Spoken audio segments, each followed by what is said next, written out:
Good afternoon, ladies and gentlemen. The time is now 3 p.m. Eastern. My name is Matt Campbell. I'm the Director of Client Services at the Baltimore Convention Center.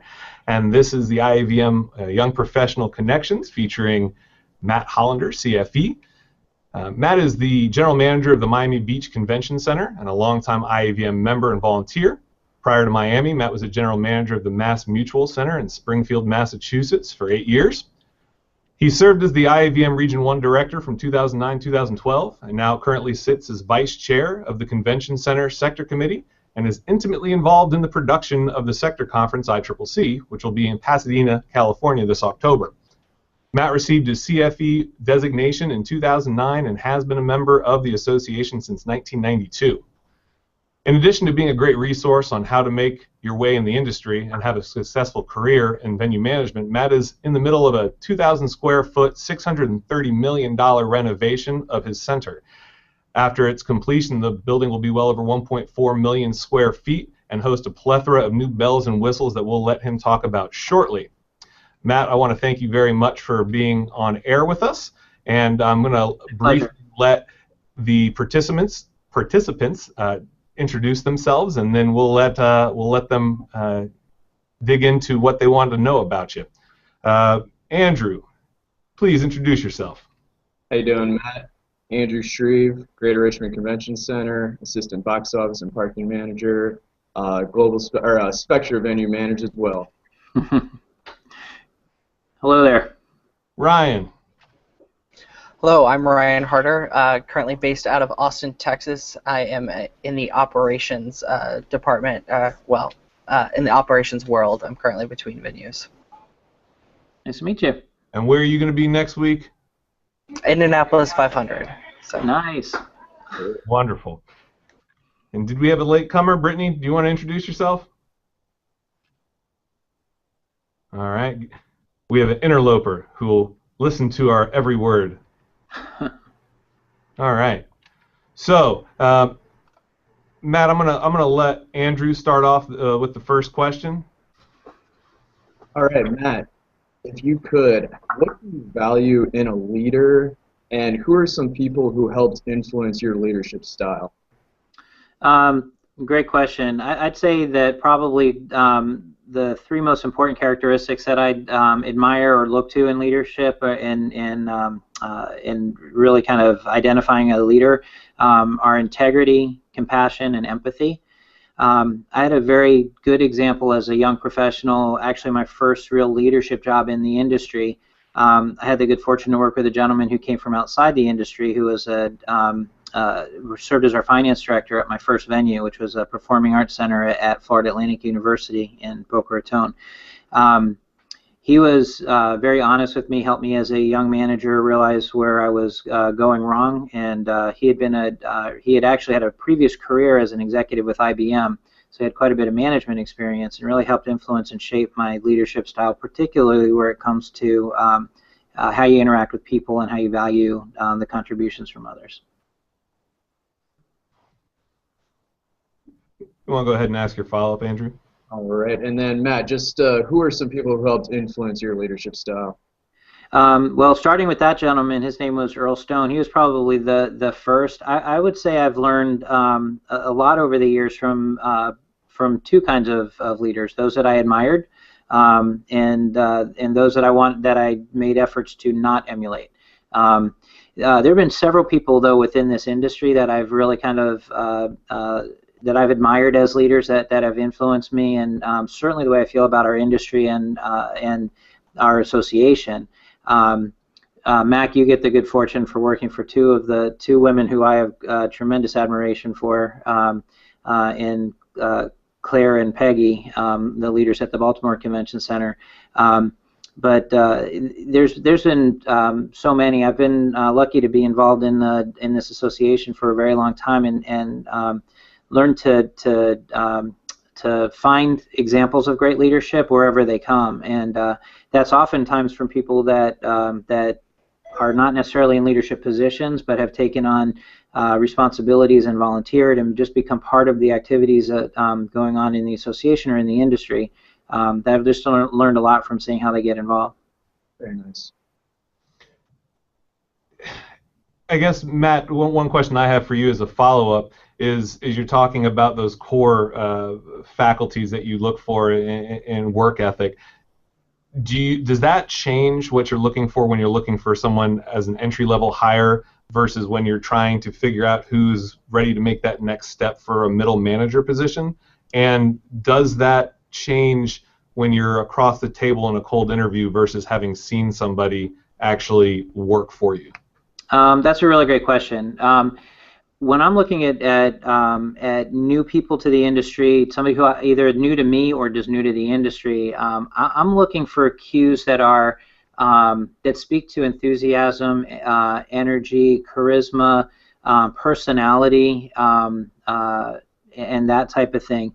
Because a lot of times the individual skills that we need to acquire to do this job, they're not highly technical in many cases. Sometimes they are.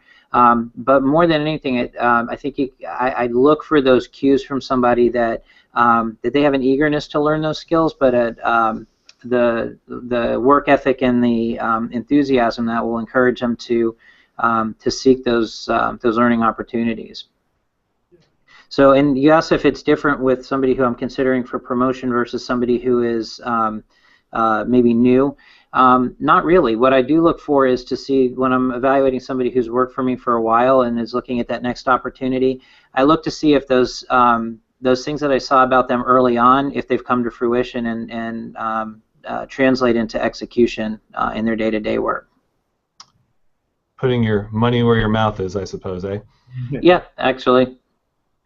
Wonderful. Ryan, why don't you go ahead and ask a question for Matt? Yeah, so Matt, going through your new renovation, what is the newest trend in the renovations that in buildings that no longer are able to ignore or not invest dollars in? What is? They're the same things that we're thinking about in terms of our professional development programs and are actually some of the things that became focus of our renovation project as well. So things like safety and security, technology, both as it relates to safety and security, but also communication and other emerging technologies. Those are things that became important focus for us during this renovation process and the design of our new building.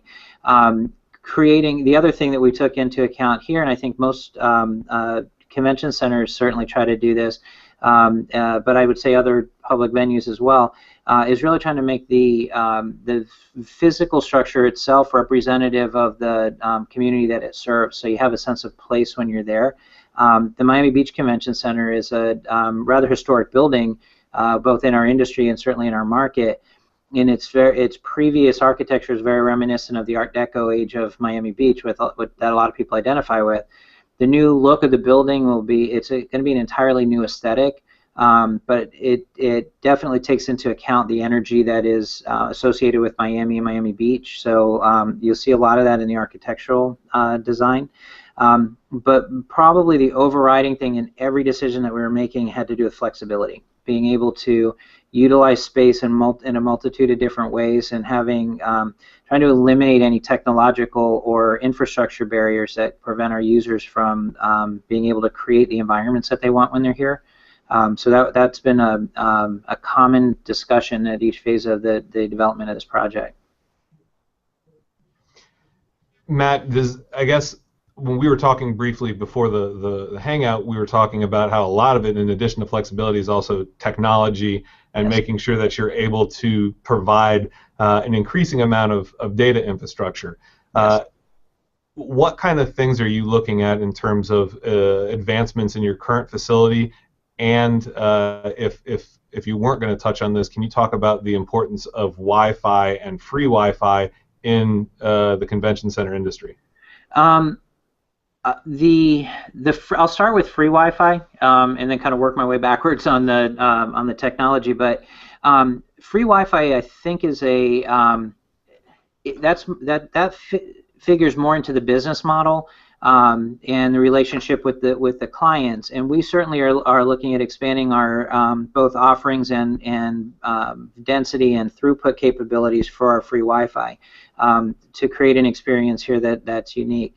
But with Wi-Fi in general, we've taken a lot of consideration for density and the growing emphasis that our attendees and exhibitors are going to have for multiple devices with large volume of streaming, and also taking into account the business that we're looking for, which is our clientele is very much or at least certainly the clientele that we're looking for is very much high tech, a lot of medical, high tech type of shows. So we have to prepare our infrastructure for that audience.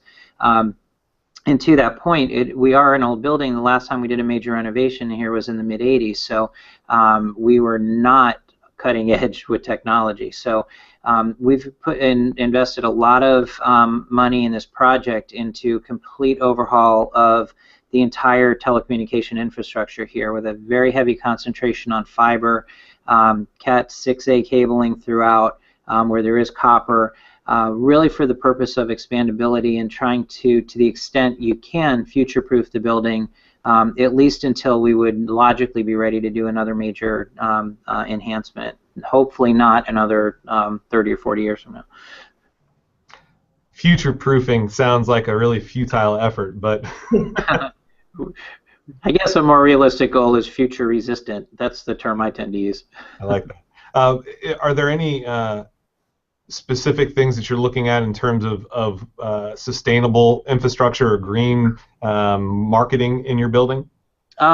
We are, and actually, you may not be aware of this, but the city of Miami Beach is kind of right at the on the edge of the discussion with regard to sea level rise. So for us, there's two discussions that happen concurrently. It's sustainability and green initiatives as it contributes to the greater overall the universal good for everybody. But we have a very real and present danger here in Miami Beach as a direct result of sea level rise associated with global climate change. So our city leadership, particularly our mayor, is very involved in this discussion on both the national and international level. And much of that concern has come into some of the design elements and certainly some of the infrastructure considerations here at the convention center. We've got planned infrastructure changes that will bring critical systems up so that if we do deal with issues of flooding associated with sea level rise, critical systems and infrastructure will not be affected by that. So where things can be elevated to the second floor, they are. In other areas where that can't happen, there being critical elements are on pedestals or bases that will lift them up off the floor. Our exhibit hall, which is being completely replaced, every square foot of floor is coming up and being replaced. It's also going to be reinstalled at an elevation 4 inches higher than its current elevation in consideration of that. And then we'll have pump systems that are in place to deal with stormwater issues. So if we do have rising water on the exterior of the building, we have the ability to pump that out to the water management canals and then ultimately out to the ocean as part of an overall infrastructure here in the city. So we've been, in addition to that, we are definitely taking other green initiatives. The design standard for the new construction will be at minimum LEED silver, but we have put our contractor on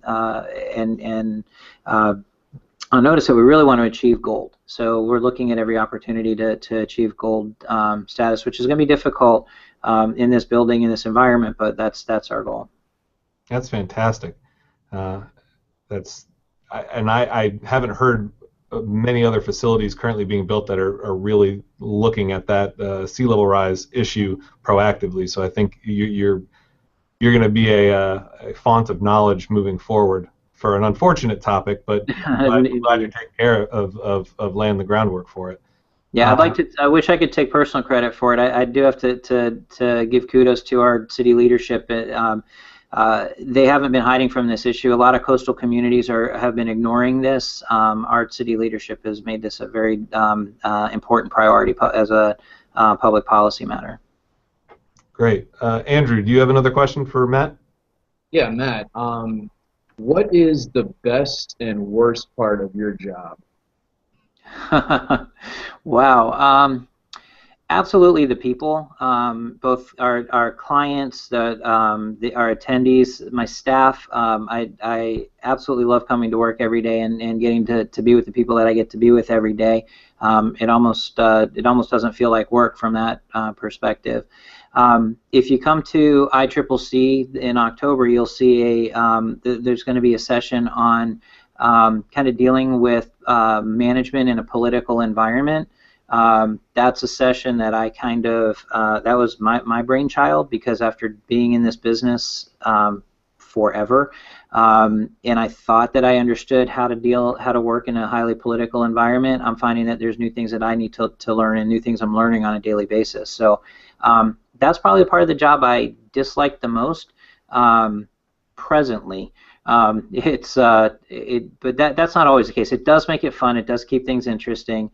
I do find it interesting to see how political influence affects public policy, and how that then makes its way down to our industry and our venues. But I would say that's probably the least favorite part of my day, on a day-to-day basis.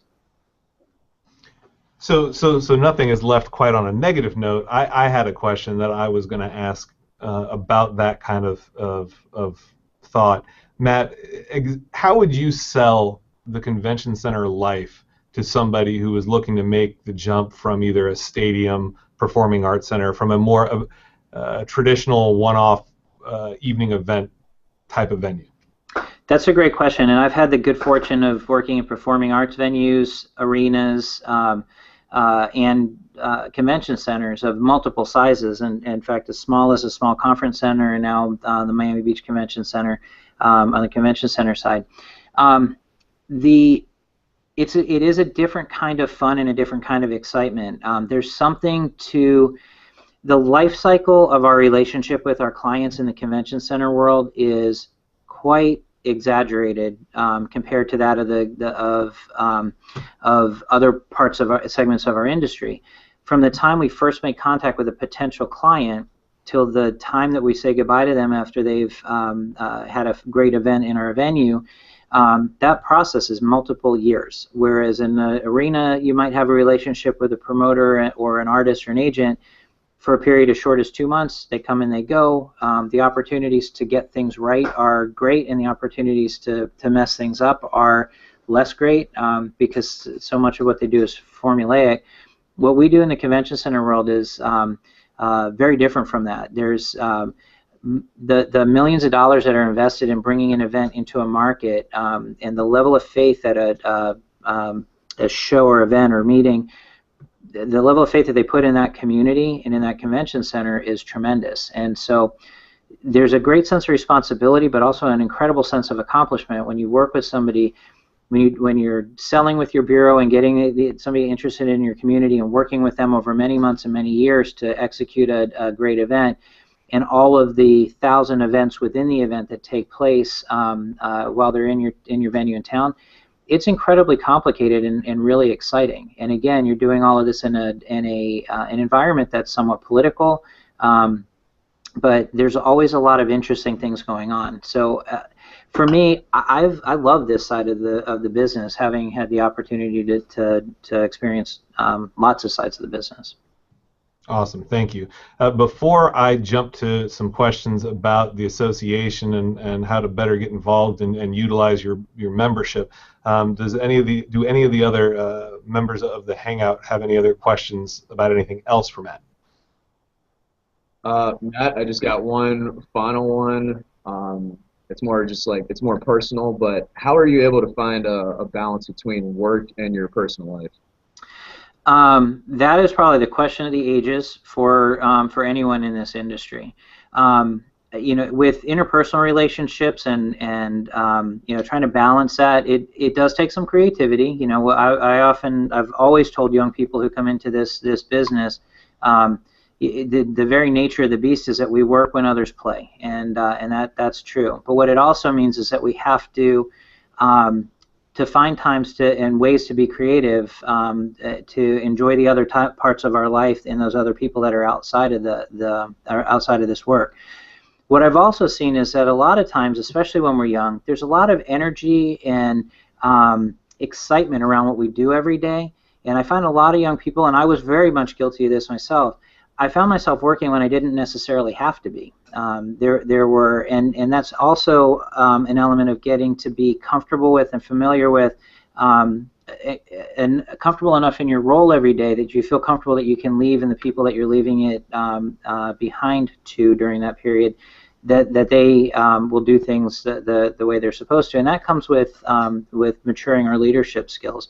But we also have to fight our own personal urge to stay right in the center, in the heart of all that energy and activity, and remember that those things that are outside of our daily work are equally important, and make the conscious decision to do those mundane things like mow the lawn and help with the laundry at the house, and be a participant at home as well. It is difficult, because who wants to do laundry when they could be hanging out with, you got a star walking in the back door of your building. It's fun and it's exciting, but it can be all-consuming if we allow it to be. There's no question. There are times when it's all-consuming because it has to be, but there are also times when I know, when I was honest with myself, I realized I was making a decision to be at work when I could have been making a decision to be doing something else. Thank you, Matt. Cool. So shifting into the association side of things, I was wondering if you could kind of talk about how you've been a member since '92. When you first started getting involved on a volunteer standpoint, and how that came about, and why you're still doing it. Great question, and I'm going to ask this, and probably shouldn't. Is there anyone on this that wasn't born yet in '92? That can't be the case, right? It's a dangerous assumption, but I think you're in the clear this time. Okay. Just thought I'd ask. I started getting involved fairly early on in my relationship with IAVM. I got involved very much at the time they were called districts, and I was involved in District 5. I was working in South Florida at the time. And because I didn't have any resources at my university that could help support my professional growth, and IAVM had those resources, and they were in the form of my industry colleagues. So I would participate at district meetings, those things that were inexpensive to attend, but created connections. And this was obviously before the time when we could do any of this type of connection to one another. And I got to know people who were in leadership at that level. And it was probably in the mid-'90s that I think I was approached first by Carol Moore and asked if I would be willing to help out with a small venue, small market session, be a moderator for a session at IAVM's. That was before we called it Venue Connect, when it was just the International Conference and Trade Show.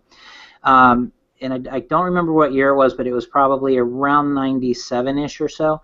And I kind of got bit by the bug.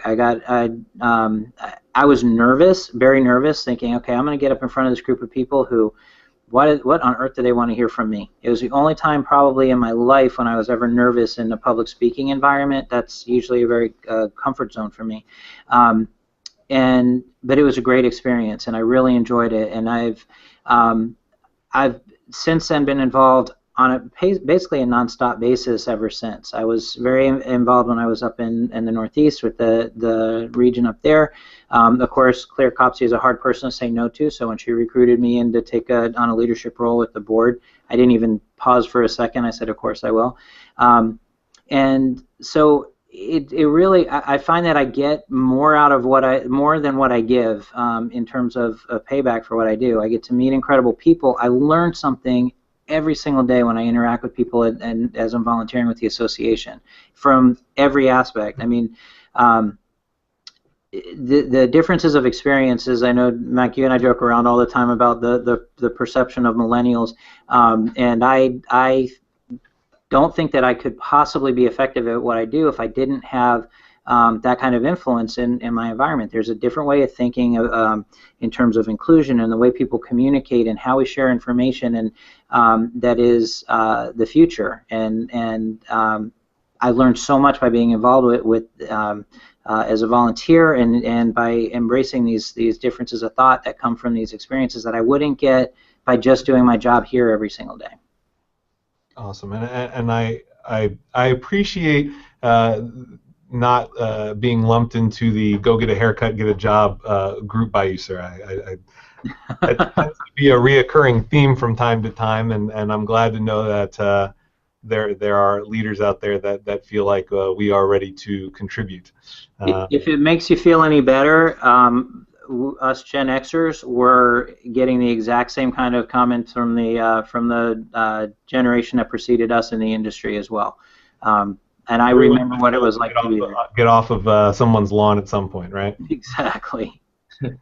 Well, I know we're running short on time, Matt, so I wanted to give you an opportunity to plug your work with ICCC and anything else as far as CVP or CFE in our last couple minutes. Sure. I can't say enough about the importance of these the certification programs. The CVP program in particular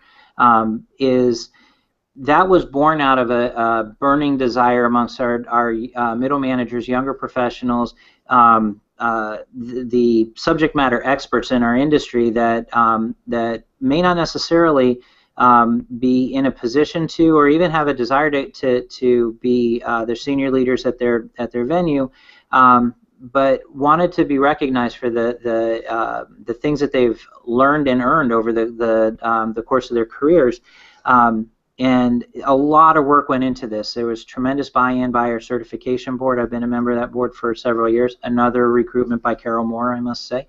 And it really has, the response to this has been tremendous, and I encourage every one of you to take a close look at the opportunity. I think you'll know if you're ready. If things are starting to feel familiar to you on a day-to-day basis, if you don't walk into your office every day and say, boy, this is scary. It's all brand new to me. If you've got any sense any feeling that things are I'm starting to really understand the role that I play, you're probably more ready to explore this CVP opportunity than you think. And if you've been around for a while, and Mac, you're getting there. I know you're still one of the young guys, but similarly for CFE, I mean the volunteer involvement, participation in the industry is incredibly valuable in not just developing points, but also developing the skills necessary to pass the certification process. But I encourage everybody to explore it. And not just because it is something that will set you apart from those against whom you may compete for jobs down the road, but really as a personal goal for yourself. That you are in a professional industry, and these are professional designations that reflect the highest level of competence in our industry. I'm very proud of my CFE designation, and my only disappointment is that I waited so long to finally go through the process.